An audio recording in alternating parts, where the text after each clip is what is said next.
Hello, I'm Robert Shupe, the Director of Palmdale City Library, and today I wanted to share a few short chapters from one of my favorite books. I have lots of favorite books, but this is definitely one of them. This is called Wonder by R.J. Palacio. I believe that's how it's pronounced, the author's last name. I want to give a little bit of background in case you don't know anything about this book. This was a New York Times bestseller. It was made into a movie version about 2 or 3 years ago. I saw the movie, and actually, in this case, I saw the movie first, and then I had to read the book. And excellent movie, and really enjoyed the book. I'm going to read, as I mentioned, 4 short chapters. Now, I will tell you to begin with that if what I'm going to read, if it were made into a movie, some might rate it PG for parental guidance. Others might rate it G. But that's just a little bit of a forewarning. The book is about a 10-year-old boy, and the first 3 chapters I'm going to read give you an introduction to this boy. And then the 4th chapter I'm going to read is later on in the book, and it's one of my favorite chapters of any book, and I think that you will find out why. So I hope that you enjoy this. 4 short chapters from the book called Wonder by R.J. Palacio.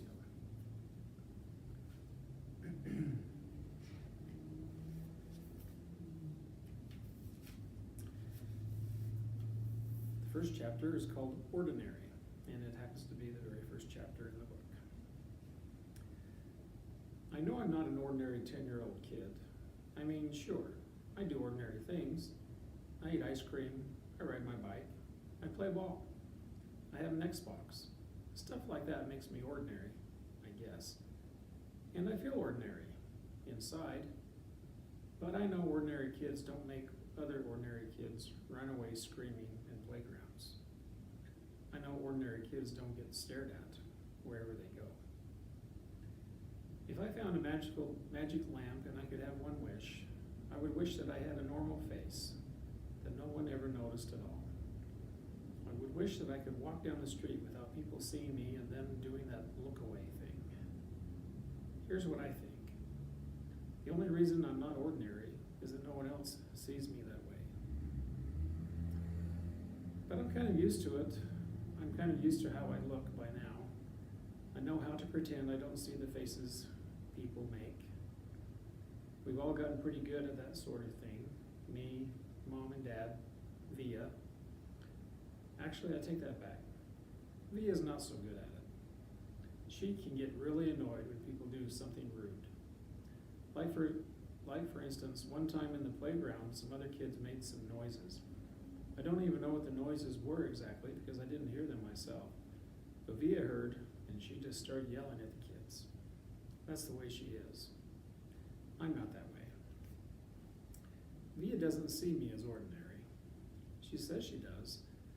But if I were ordinary, she wouldn't feel like she does. She wouldn't feel like she needs to protect me as much.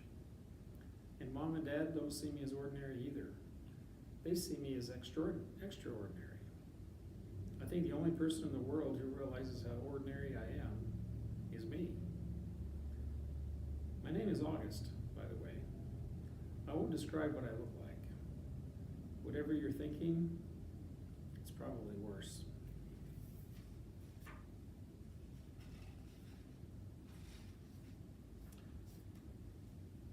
The next chapter is called Why I Didn't Go to School. Next week I start 5th grade. Since I've never been to a real school before, I'm pretty much totally and completely petrified. People think I haven't gone to school because of the way I look, but it's not that. It's because of all the surgeries I've had. 27 since I was born. The bigger ones happened before I was even 4 years old, so I don't remember those. But I've had 2 or 3 surgeries every year since then, some big, some small. And because I'm little for my age, and I have some other medical mysteries that doctors never really figured out, I used to get sick a lot. That's when my parents decided it was better if I didn't go to school. I'm much stronger now, though. The last surgery I had was 8 months ago, and I probably won't have to have any more for another couple of years. Mom homeschools me. She used to be a children's book illustrator. She draws really great fairies and mermaids. Her boy stuff isn't so hot, though. She once tried to draw me a Darth Vader, but it ended up looking like some weird mushroom-shaped robot. I haven't seen her draw anything in a long time. I think she's too busy taking care of me and Via. I can't say I always wanted to go to school because that wouldn't be exactly true. What I wanted was to go to school, but only if I could be like every other kid going to school. Have lots of friends and hang out after school and stuff like that. I have a few really good friends now. Christopher is my best friend, followed by Zachary and Alex. We've known each other since we were babies, and since they've always known me the way I am, they're used to me. When we were little, we used to have play dates all the time. But then Christopher moved to Bridgeport in Connecticut. That's more than an hour from where I live in North River Heights, which is at the tip top of Manhattan. And Zachary and Alex started going to school.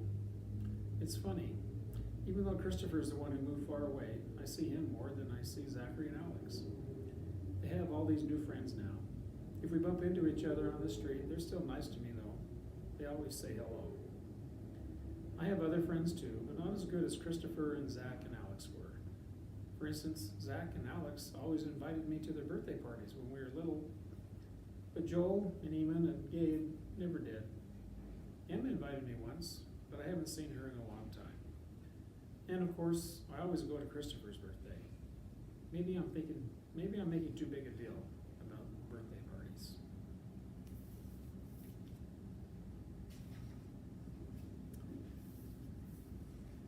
The next chapter is called How I Came to Life. I like when Mom tells a story because it makes me laugh so much. It's not funny in the way a joke is funny, but when Mom tells it, Via and I just start cracking up. So when I was in my mom's stomach, no one had any idea I would come out looking the way I looked. Mom had had Via 4 years before, and that had been such a, quote, walk in the park, end quote, Mom's expression, that there was no reason to run any special tests. About 2 months before I was born, the doctors realized there was something wrong with my face, but they didn't think that it was going to be bad. They told Mom and Dad I had a cleft palate and some other stuff going on. They called it, quote, small anomalies. There were 2 nurses in the delivery room the night I was born. One was very nice and sweet. The other one, Mom said, did not seem at all nice or sweet. She had very big arms, and here comes the funny part. She kept farting. Like, she'd bring Mom some ice chips and then fart. She'd check Mom's blood pressure and fart. Mom says it was unbelievable because the nurse never even said excuse me. Meanwhile, Mom's regular doctor wasn't on duty that night. So Mom got stuck with this cranky kid doctor she and Dad nicknamed Doogie after some old TV show or something. They didn't actually call him that to his face. But Mom says that even though everyone in the room was kind of grumpy, Dad kept making her laugh all night long.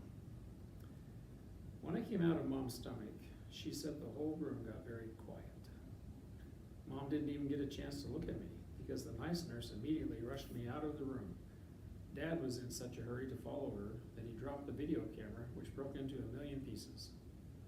And then Mom got very upset and tried to get out of bed to see where they were going. But the farting nurse put her big arms on Mom to keep her down in the bed. They were practically fighting because Mom was hysterical and the farting nurse was yelling at her to stay calm, and then they both started screaming for the doctor. But guess what? He had fainted right on the floor. So when the farting nurse saw that he had fainted, she started pushing him with her foot to get him to wake up, yelling at him the whole time. What kind of doctor are you? What kind of doctor are you? Get up, get up. And then all of a sudden, she let out the biggest, loudest, smelliest fart in the history of farts. Mom thinks it was actually the fart that finally woke the doctor up. Anyway, when Mom tells this story, she acts out all the parts, including the farting noises. And it is so funny. Mom says the farting nurse turned out to be a very nice woman. She stayed with Mom the whole time, didn't leave her side, even after Dad came back and the doctors told him how sick I was. Mom remembers exactly what the nurse whispered in her ear when the doctor told her I probably wouldn't live through the night.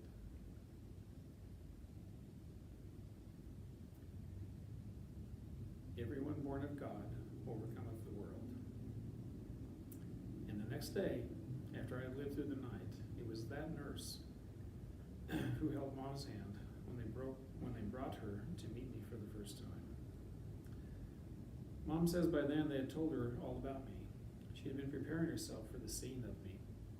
But she says that when she looked down into my tiny mushed up face for the first time, all she could see was how pretty my eyes were. Mom is beautiful, by the way, and Dad is handsome. Via is pretty, in case you were wondering.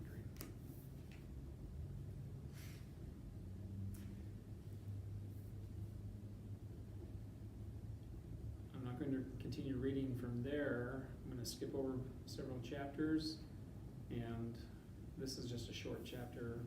This is just an introduction to the book, and this chapter is one of my favorites from many books. But I hope that you, if you're watching this, that you will find this book and read it sometime. So this last chapter I'm going to read is called, well, it's actually, at this point in the book, Augie, as he is called, his name is August, but he goes by Augie, is now in school. He has started school, but this is still his first day in 5th grade, the first time in a public school. And this chapter is called Choose Kind. There was a lot of shuffling around when the bell rang and everybody got up to leave. I checked my schedule and it said my next class was English, room 321. I didn't stop to see if anyone else from my home room was going my way. I just zoomed out of the class and down the hall and sat down as far from the front as possible. The teacher, a really tall man with a yellow beard, was writing on the chalkboard. Kids came in laughing and talking in little groups, but I didn't look up. Basically, the same thing that happened in homeroom happened again. No one sat next to me except for Jack, who was joking around with some kids who weren't in our homeroom. I could tell Jack was the kind of kid other kids like. He had a lot of friends. He made people laugh. When the second bell rang, everyone got quiet, and the teacher turned around and faced us. He said his name was Mr. Brown, and then he started talking about what we would be doing this semester. At a certain point, somewhere between A Wrinkle in Time and Shen of the Sea, he noticed me, but kept right on talking. I was mostly doodling in my notebook when he talked, but every once in a while I would sneak a look at the other students. Charlotte was in this class, so were Julian and Henry. Miles wasn't. Mr. Brown had written on the chalkboard in big block letters, P-R-E-C-E-P-T,